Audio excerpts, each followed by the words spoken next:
correct.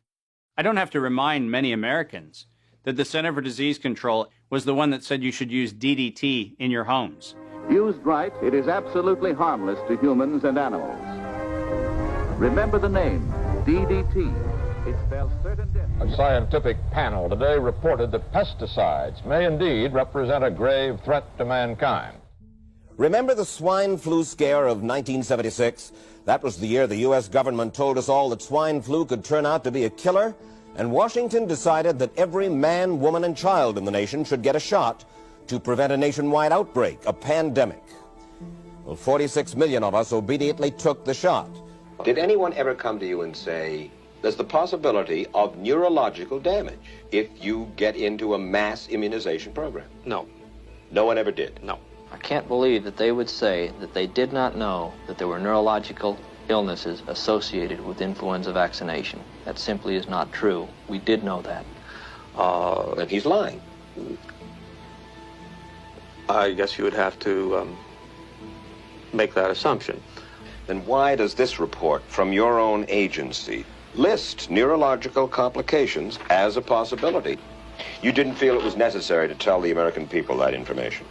Dr. Sensor's CDC also helped create the advertising to get the public to take the shot. The vaccines are safe, so roll up your sleeve. And now Americans are claiming damages from Uncle Sam amounting to $3.5 billion. By far the greatest number of the claims, 2/3 of them, are for neurological damage or even death.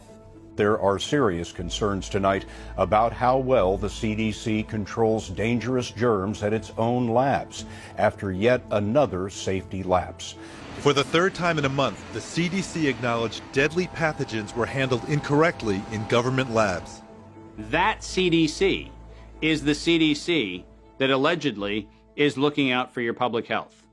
When we start with the assumption that the official dogma has to be the objective standard, then what fact checkers look for is a piece of published media that confirms the statement made by that particular organization. And then debunkers and conspiracy theorist blower-uppers come in and say, we're going to make this thing clearly the scam that it is. Every media outlet that is in the public media right now has planted evidence, and they have re-ranked pages. So if you look today at face mask wearing, and if you look today at social distancing studies, you will see the studies that used to be number 1, number 2, number 3 on the pages of PageRank search don't exist anymore. And what is there are studies that wind up having headlines that support the common narrative. You're going to be hearing more about advanced guidelines. Because if you can keep people from assembling, guess what they're not talking about? They're not talking about the issues of the campaign. If you can keep people in their homes, the only source of information that you can have is what you curate for them. Now I know how to target my electorate. They're in the only place I allow them to be, being fed the only message I'm allowing them to hear, through a media that I control.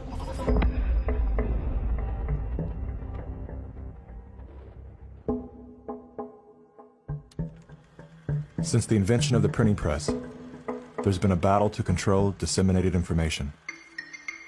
In the early 1900s, oil tycoon John D. Rockefeller took control of every newspaper and news editor of his era.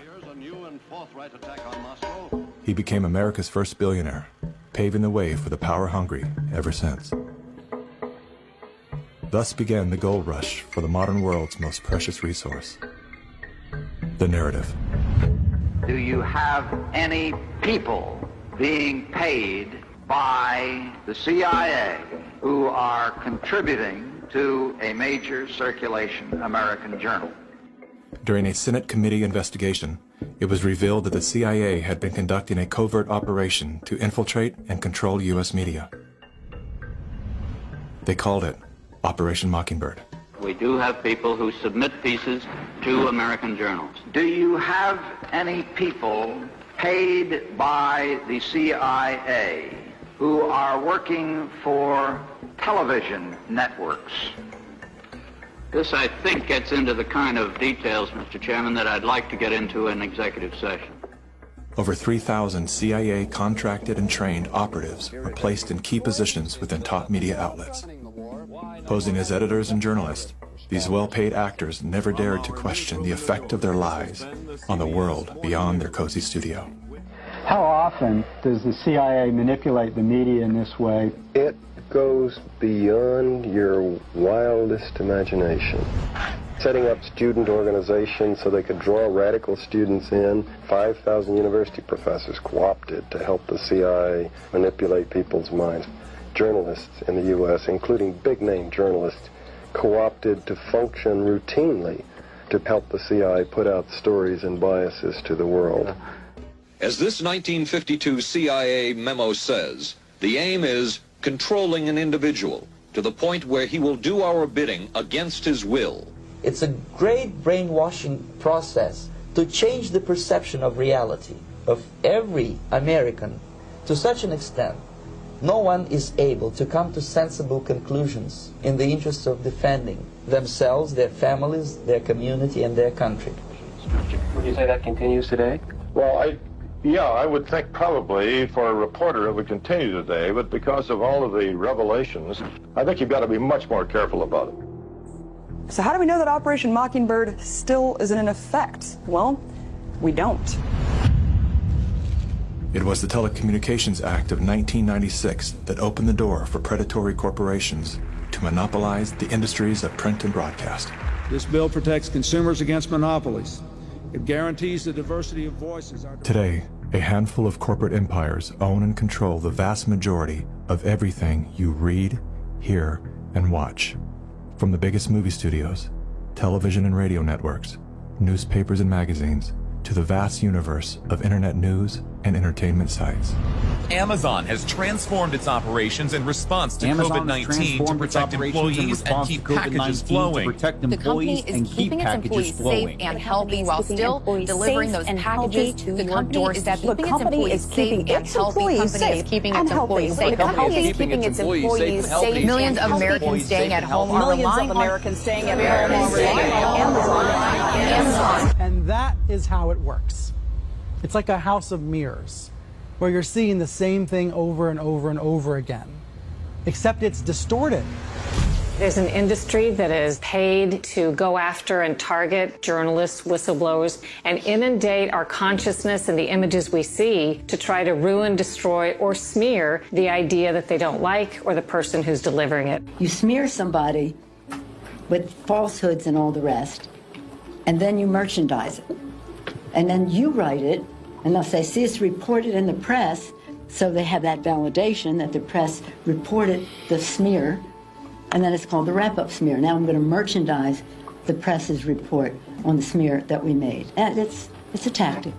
Welcome back, everybody. News personalities are not the only high-paid actors to serve the propaganda machine. Most late-night talk shows are owned by the same corporate overlords, and thus follow the same script, only laced with a laugh. Our main story tonight concerns conspiracy theories. Last Week Tonight with John Oliver featured a skit entitled Coronavirus Conspiracy Theories. Like the claim that the moon landing was faked. First thing to note here is that Mr. Oliver opens with commentary about conspiracy theories that are completely unrelated to coronavirus. This is a standard tactic used by propagandists to set a tone so that anything that follows will be seen through the lens of absurdity. Plandemic, a pseudo-documentary filled with a hodgepodge of conspiracy theories. Mr. Oliver then does his best to debunk Dr. Judy's claim that she was arrested but never charged with a crime. She was absolutely criminally charged. This was not an oversight, but a blatant lie. Prior to the taping of this episode, Mr. Oliver had the official arrest documents that clearly prove that Dr. Judy was never charged with a crime.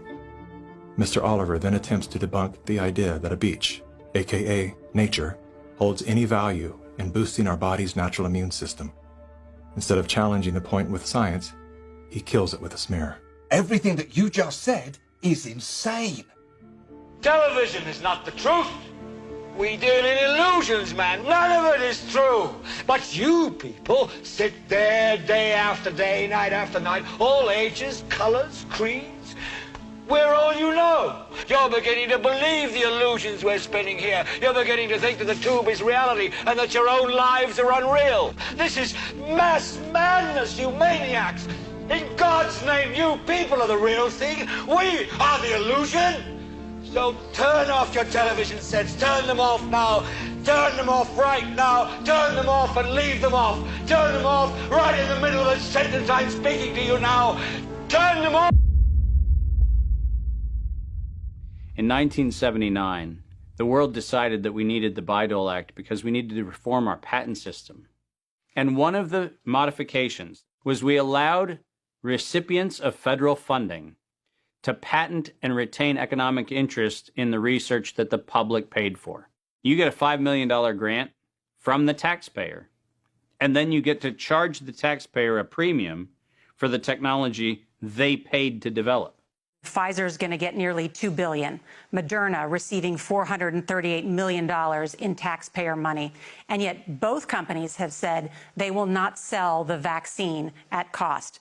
They're going to make a profit on it. Should pharmaceutical companies profit off this vaccine research that taxpayers have helped fund? The Bayh-Dole Act failed the American people because rather than standing on the shoulders of giants, we now kneel at the feet of greed. My systems flagged anomalies when I started seeing nonprofits and corporates and cover financing for coronavirus programs in the late summer and fall of 2019. Our first red flag came out when we read the World at Risk scenario. Now, there's an organization called the Global Monitoring Preparedness Board.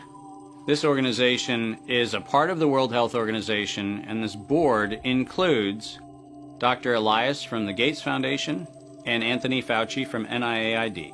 These two individuals, plus the director of the Center for Disease Control in China, come out with a recommendation that says that by September 2020, 2 global pandemic preparedness exercises have to be completed. And one of them has to be done on the release of a respiratory pathogen. That then gave rise to an October event, Event 201. On behalf of our partners in the Bill and Melinda Gates Foundation. Event 201 took place 5 months before COVID-19 was declared a pandemic. The participants of the event are some of the same people that are now deeply involved in the real pandemic and profiting from it as well. Event 201 was a scripted, multi-camera, live event that was broadcast globally via the internet. An event of this complexity and magnitude would take months to write, prep, and produce, placing the conception date at least 1 year prior to the actual pandemic. There is no question that there will be a surprise outbreak. Anthony Fauci knew as early as January of 2017 that we would see an outbreak before the end of 2020. Even Bill Gates, a man with no medical training, knew it was coming. If we start now, we can be ready for the next epidemic.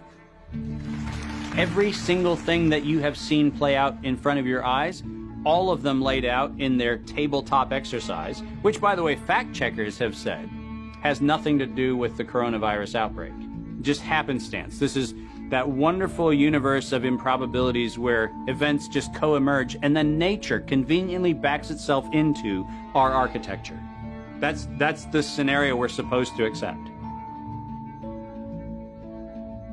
Brilliant. Some countries have banned travel from the worst affected areas.